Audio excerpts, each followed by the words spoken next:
welcome back to Deepest Lore. This is episode 3 and I am Kerry Kendall, the author of Times of Change series, and today we're going to be looking at Barghests, and yet again another black dog, only this is another part of England.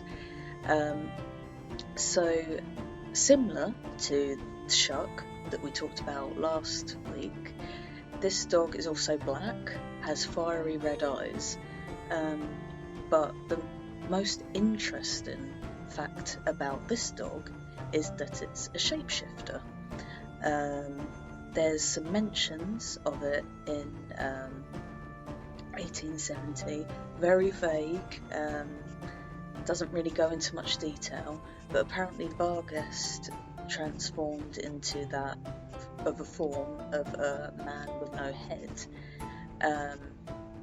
Why?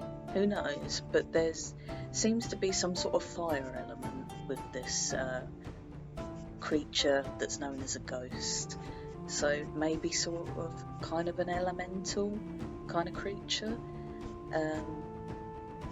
It is some other interesting things about the Barghest that obviously you don't get with the Shuck is that you hear rattling chains before you see the creature, which is interesting in itself because there's no references to the Barghest being seen chained up, so where that would come from is anyone's guess.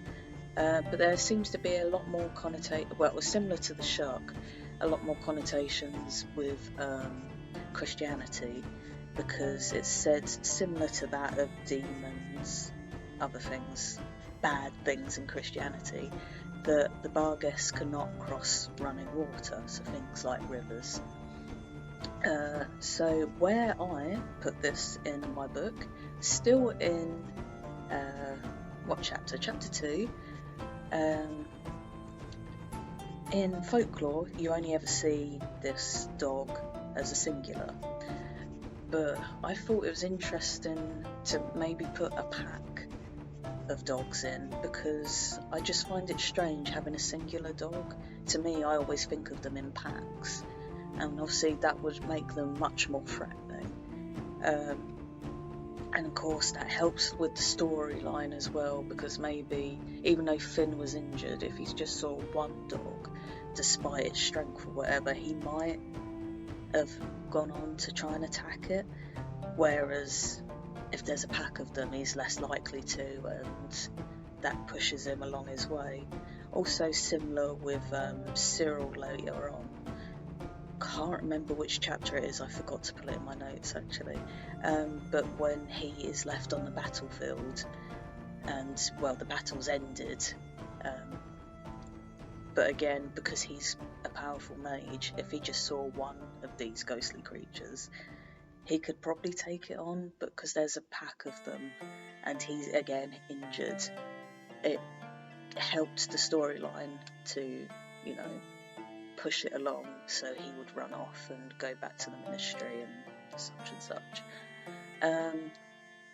Well, in my story there is a folklore tale of monsters going on the battlefield after everyone's died and eating them, but this isn't a Barghest, that's something else, which is in Witcher, which obviously I didn't want to directly copy, so that's why I thought it'd be more interesting to have a Barghest, even though if you played the games you probably know that it's in the second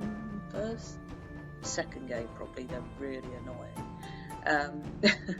But they are seen as like a green luminescent light. Obviously I wanted to put my own spin onto this creature and described them more as how I believe they would have been seen in British folklore. So that's my little segment of the Barghest.